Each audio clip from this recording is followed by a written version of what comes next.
I feel the best warm-up is the one that prepares your muscles to be able to perform better during your main set or the main purpose of the run that day. So therefore, shouldn't you feel the benefits of the warm-up? So I'm going to take you through what I consider the best warm-up you can do for any run that is simple, potent, something that you can do right before you head out the door that doesn't take up a lot of time, and or something that you can do while you're out running your first 10-15 minutes of your run.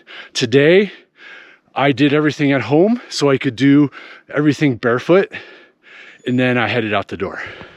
I live inside my own world of make-believe. I'm headed up Fen Trail today to the backside of Snow King. It's about a 3-ish mile climb and very runnable, but with some short, steep sections. So instead of just running it steady, since it's early season for me, I'm gonna punch all the short, what I call poppers, that really kick up, like right now. Kids screaming in the cradles, profanities. I'm just gonna punch those and then settle back into easy. So I'm getting some really good, short, harder efforts to facilitate my neuromuscular system. I see the world through ice covered in ink and bleach. Which brings us back to the warm-up. Popper like this, punch it, and then settle back in.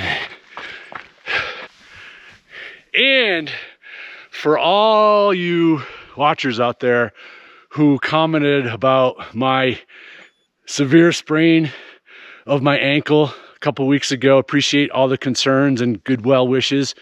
But today, I'm 28 minutes into my uphill running, some very technical spots, and it took 28 minutes for me to even think about my ankle. So we're all good.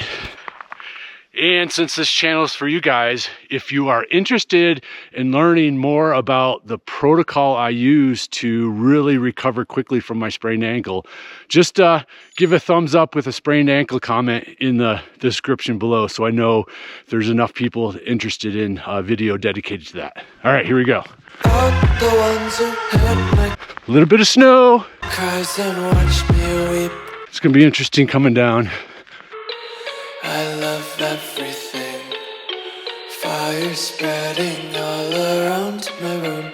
My world's so bright, it's hard to breathe, but that's alright.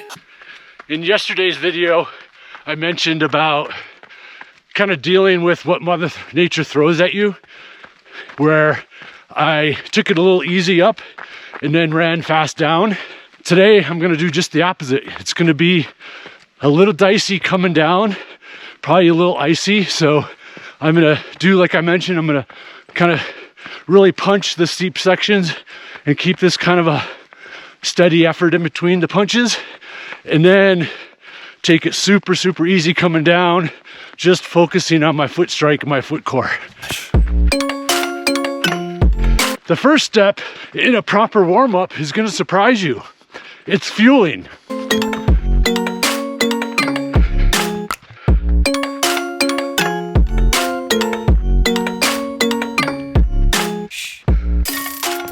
Ooh, nice. 54-minute climb. Let's see what else we got here. Elevation gain, 1,535. Average heart rate, 150. Pretty good, solid base building run as we start winter. And to help you catch your bearings, I am at the divide of Ferens and West Game.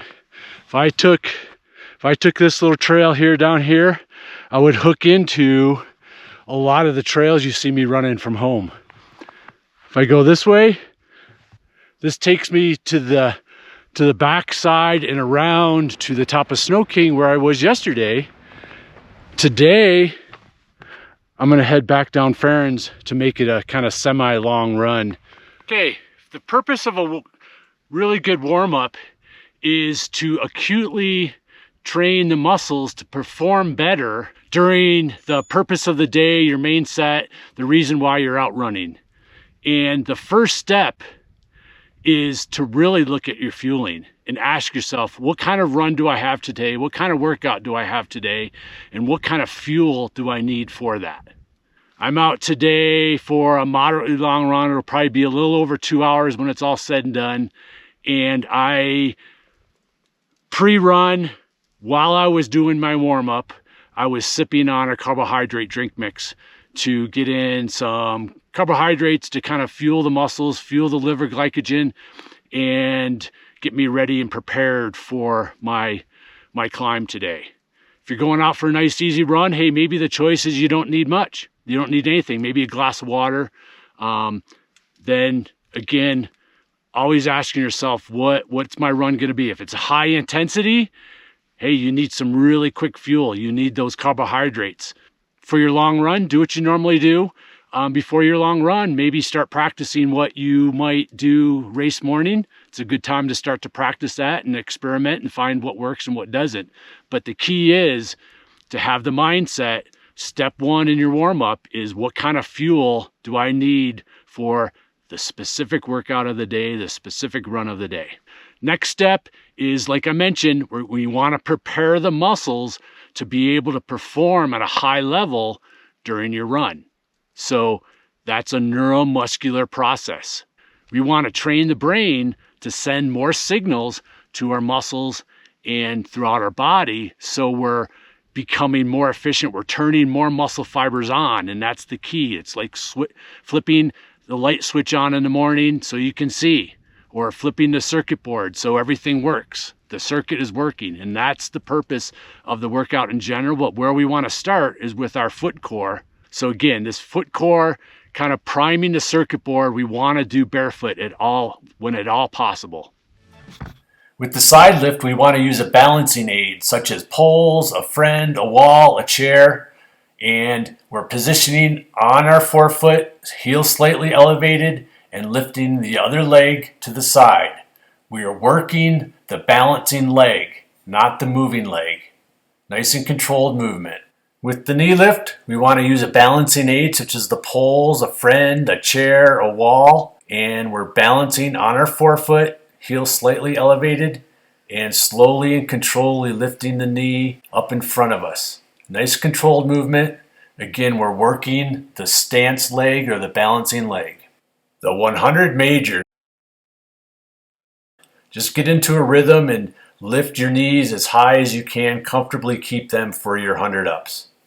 So the key with the foot core in training the feet first, it's not all about the feet. Yes, again, we want strong feet. It's important, but how we train the feet, how we use the feet directly relate to how we turn other muscles on that are very important for run performance, run stability, run strength. And so that's the key right now. Then the next step is we want to start using our elastic energy and start using the rubber bands and springs and the elastic energy within our body. So we not only create some leg stiffness challenge to help our tendons and muscles be prepared to run better, but we want a little bit more dynamic type of movement. So we're not only training our muscles to have better elastic energy, which helps with range of motion and that elastic energy, but again, we're starting to fire many muscle fibers to help us be able to execute our run better. And that's the key, is that